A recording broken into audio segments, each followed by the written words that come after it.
Hello guys, welcome to a new video. তো দেখতে পাচ্ছ আমরা ফ্যামিলির সাথে সব বেরিয়ে পড়েছি।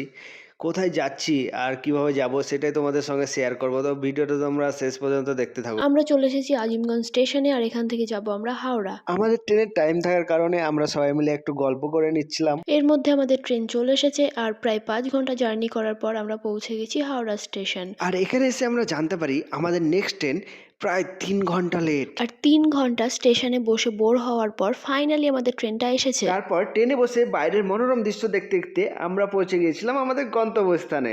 এই মন্দিরটা দেখার পর হয়তো তোমরা অনেকেই বুঝতে পারছো আমরা কোথায় এসেছি। আর এখানে এসে আমরা স্টে করেছিলাম হোটেল অনুষ্কাতে। তারপর রুমে গিয়ে ফ্রেশ হয়ে আমরা চলে গেছিলাম খাওয়া দাওয়া করতে। তারপর আমরা চলে গিয়েছিলাম বিচের ধারে। তোমরা বুঝেই গেছো আমরা কোথায় এসেছি। হ্যাঁ গাইজ, আমরা এসেছি দীঘা। এটা ছিল দীঘায় আমাদের ফার্স্ট ডে। আর বাকি দিনগুলো আমরা কি কি করলাম, কোথায় কোথায় ঘুরতে গেলাম, কি কি মজা করলাম, সেটা জানার জন্য লাইক, কমেন্ট এবং সাবস্ক্রাইব।